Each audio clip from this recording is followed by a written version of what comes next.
It's not a game, it's a rich thing. Jumpa lagi dengan Mem Paul. Kali ini kita akan membahas tentang hukum kolom. Nah, hukum kolom itu hukum yang seperti apa ya? Nah, sebelum kita membahas tentang konsep hukum kolom, maka kita akan kenalan dulu dengan sejarah bagaimana bisa sampai ketemu hukum kolom itu sendiri. Nah, hukum kolom itu ditemukan oleh Charles Augustin de Coulomb. Nah, beliau adalah fisikawan Perancis yang banyak terkenal di dalam bidang kelistrikan. Pada awalnya, Charles Augustin de Coulomb melakukan penelitian di gardu PLN.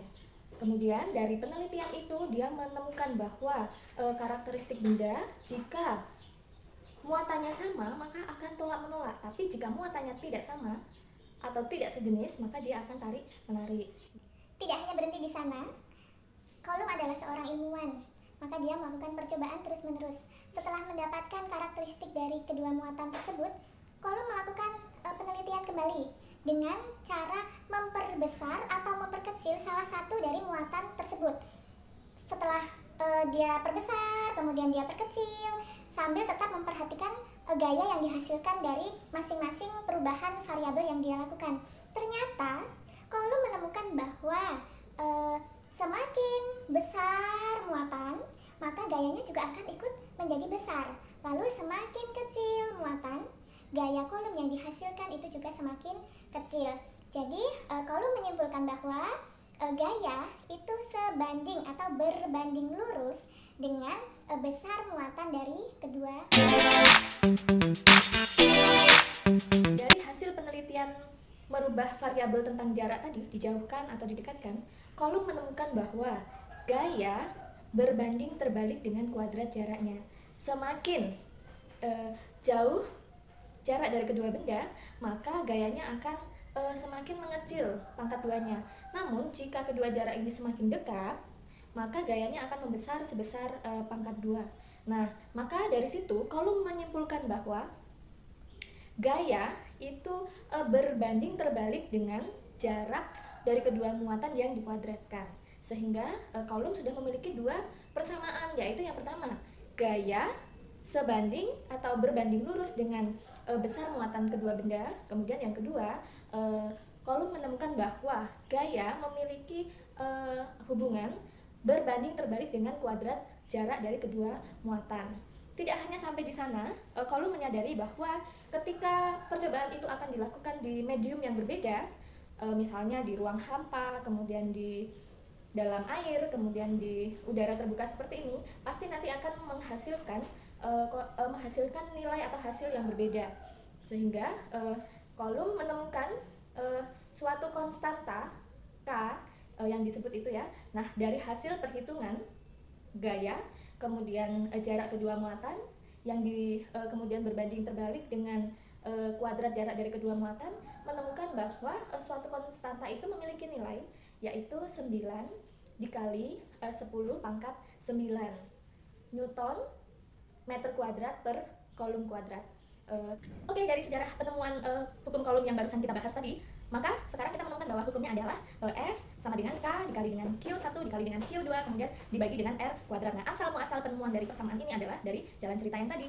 Nah, berikut Mem Paul akan memberikan satu contoh soal tentang pemahaman dalam hukum Coulomb.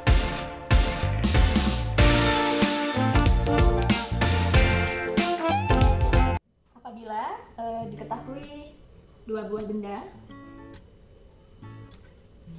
kemudian satunya bermuatan positif, kemudian satunya lagi bermuatan negatif. Nah, berarti nanti dalam mencari hukum Coulombnya itu nanti tadi kan persamaannya F sama dengan K dikali Q1 dikali dengan Q2 dibagi R kuadrat. Sementara ini adalah Q1, yang ini adalah Q2. Maka nanti dalam menghitung tanda positif dan tanda negatif ini memperlihatkan ya, ini ada yang positif, kemudian ini ada yang negatif. Itu dalam perhitungannya nanti tidak perlu kalian masukkan positif negatifnya. Misalnya yang ini adalah positif 5 Coulomb, kemudian yang ini negatif 2 Coulomb. Nah, maka Nanti dalam perhitungan tidak perlu kalian masukkan K-nya atau K misalnya ya. Q1-nya kamu masukkan plus 5 kolom. Kemudian Q2-nya kalian masukkan min 2 kolom. Baru dibagi dengan R kuadrat. Nah, tanda positif dan tanda negatif ini tidak perlu dimasukkan dalam perhitungan. Positif dan negatif ini nanti hanya menunjukkan bahwa FC atau gaya kolom yang dihasilkan itu adalah berupa gaya FC atau gaya kolom yang dihasilkan itu adalah berupa gaya tarik menarik. Jadi tidak perlu dimasukkan dalam perhitungannya positif 5 atau negatif 2. Begitu juga, misalnya di sini positif 5 kolom dan positif 2 kolom. Dalam perhitungan kamu masukkan di sini positif 5 kolom dan di sini positif 2 kolom. Itu juga tidak perlu dilakukan karena kalian cukup menuliskan nanti hasil akhirnya bahwa FC kelihatannya FC itu gayanya tolak menolak. Tambahin gaya ya, gaya tolak menolak atau gaya FC-nya gaya tarik menarik. Lalu mem, bagaimana kalau di sini posisinya kita ubah menjadi negatif dan yang ini juga kita ubah menjadi negatif? Sama, itu juga di sini tidak perlu dituliskan negatif 5 dan negatif 2. Tidak usah, maka langsung saja kalian masukkan nilainya 5 dan 2. Hanya nanti di akhir karena negatif dan negatif itu adalah sejenis, maka nanti tulisnya adalah FC-nya berapa dengan gaya tolak menolak. Kalau positif negatif berarti FC nilainya berapa dengan gaya tarik menarik. Jadi cukup seperti itu kalau kalian mau menghitung atau memasukkan yang diketahuinya di dalam soal. Dari contoh soal berikut, dua buah muatan terpisah dengan jarak 3 cm, kemudian dengan Q1 5 mikrokolom, ini adalah tanda mikro, kemudian Q2 3 mikrokolom. Pertanyaannya, berapakah gaya kolom kedua muatan tersebut? Nah, untuk memecahkan soal yang seperti ini, kalian tidak usah terburu-buru langsung menuliskan rumus dan sebagainya, tapi kalian harus memahami betul apa saja yang terkandung di dalam soal tersebut. Kita baca bersama lagi. Dua buah muatan terpisah dengan jarak, berarti ini adalah jarak yang diketahui ya. Jarak itu tadi adalah R, jaraknya 3 cm. Kemudian Q1 5 mikrokolom, berarti ini adalah Q1. Kita identifikasi dulu, Q1 5 mikrokolom, kemudian Q2 3 mikrokolom. Q2 adalah 3 mikrokolom. Nah, berapakah gaya kolom dari kedua muatan? Maka yang ditanyakan adalah gaya kolom dari dua muatan, itu nilainya berapa. Nah, setelah kita mengidentifikasikan, baru nanti kita tulis dulu yang diketahui. Pertama R sama dengan 3 cm. Kemudian Q1 sama dengan 5 mikrokolom. Kemudian Q2 sama dengan 3 mikrokolom. Nah, yang ditanya adalah berapa nilai F-nya. Nah, cara mengerjakannya seperti itu. Nah, mem, ini kok tidak ada tanda plus atau minnya? Jadi bagaimana? Kalau misalkan di soal seperti ini tidak ada tanda plus atau min, yang ini berarti dia bernilai positif dan yang ini juga bernilai positif, sehingga nanti FC yang dihasilkan itu akan bernilai berapa hasilnya, kemudian nanti akan tolak menolak. Nah, selain ini biasanya ada satu lagi tadi yang dilakukan oleh penelitian kolom yang terakhir tentang ini pasti hasilnya nanti akan berbeda kalau dilakukan di medium yang berbeda, misalnya di air, kemudian di hampa udara, kemudian di udara. Nah, satu lagi adalah konstanta. Karena konstanta itu nilainya tetap, ada beberapa soal yang memberikan nilai konstantanya pada soal atau ada yang tidak. Nah, yang tidak yang seperti ini, maka kalian harus menuliskan sendiri. Nilai konstanta K adalah 9 kali 10 pangkat 9 satuannya Newton meter kuadrat dibagi kolom kuadrat. Nah, tapi biasanya nanti kalau di soal dituliskan, maka di soal dituliskan dengan konstanta sama dengan 9 kali 10 pangkat 9 Newton meter kuadrat per kolom kuadrat. Nah, seperti itu. Lalu, apakah ini bisa langsung dikerjakan? Belum ya. Kalian lihat di sini, karena standar internasional, satuan internasional itu adalah SI. Satuan internasionalnya itu adalah yang kita pakai NKS. Ada juga yang CGS. Tapi yang dipakai NKS itu apa? Meter, kilogram, sekon. Nah, kita lihat satuan dari masing-masingnya. Sentimeter ini belum menjadi meter, maka nanti sentimeter harus dirubah dulu menjadi meter. Kemudian di sini ada tanda mikro ya, mikro kolom itu punya nilai sendiri, yaitu 10 pangkat min 6. 10 pangkat min 6 itu nilai mikro kolom. Kemudian di sini ya, I2 ini juga ada tanda mikro, jadi ini dibaca mikro.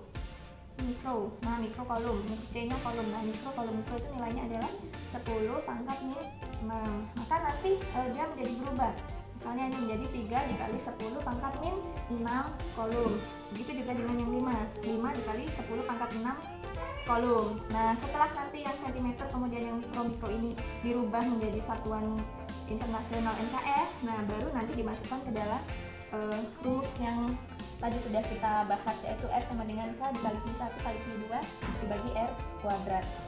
Yang dari soal sebelumnya tadi, bahwa R-nya adalah 3 cm, kemudian Q1-nya 5 mikrokolom, 3. Nah, untuk yang 5 mikro dan 3 mikro tadi sudah dijelaskan, maka tinggal ditulis 5 dikali 10 pangkat min 6 kolom. Kemudian 3 mikrokolomnya 3 dikali 10 pangkat min 6 kolom. Nah, lalu bagaimana cara mengubah 3 cm menjadi berapa meter? Maka caranya kalian harus mengingat tangga cm, desimeter. Di sini ya, kelihatan. Nah, di sini centimeter ke meter. Centimeter, desimeter, meter. Ini tangganya. Jadi ada naik 1, 2. Naik 2 kali berarti dibagi dengan 100. Maka di sini 3 dibagi dengan 100. Nah, kalau 3 dibagi 100, maka hasilnya adalah 3 dikali 10. Nah, 10-nya ditulis ya, berarti karena ini nolnya ada 2, 1, 2 di bawah per, berarti di sini pangkatnya menjadi min 2 meter. 3 dikali 10 pangkat min 2 meter. Itu baru setelah itu dimasukkan ke dalam persamaannya. Nah, dari yang diketahui tadi ya, di situ, maka kita masukkan saja R sama dengan K dikali Q1 dikali Q2 dibagi dengan R kuadrat. Kita masukkan K, nilainya adalah 9 kali 10 pangkat 9. Satuannya nanti. Kemudian Q1 adalah 5 kali 10 pangkat min 6. Kemudian langsung kita masuk, maaf ya, kita masukin aja Newton meter kuadrat per kolom kuadrat. Kemudian Q1-nya 5 kali 10 min 6 kali kolom. Kemudian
yang bawah.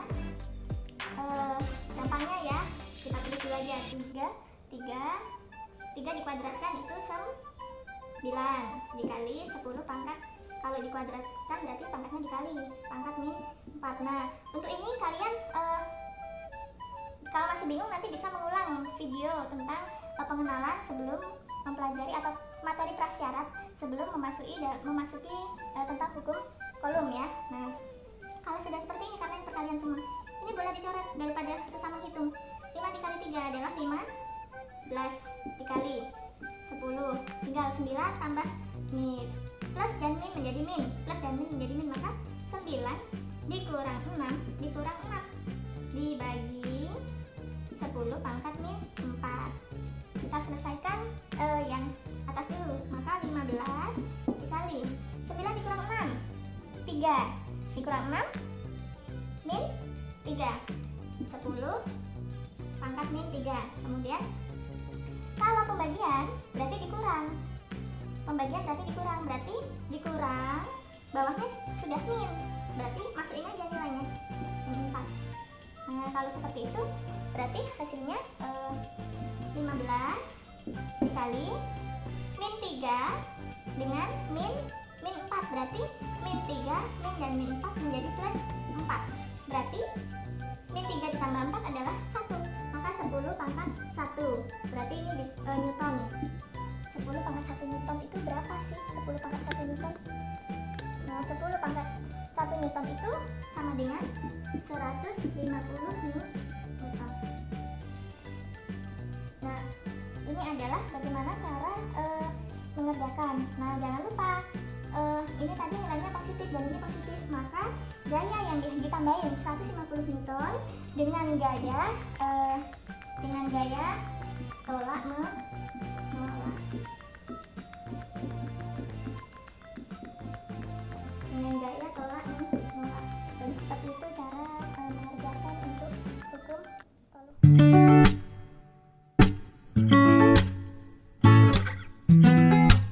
Oke, itu tadi adalah penjelasan dari Mempau tentang hukum kolom. Semoga apa yang disampaikan dapat kalian pahami dengan baik. Bye bye, selamat belajar berikutnya. Ketemu di materi berikutnya ya. See you next time.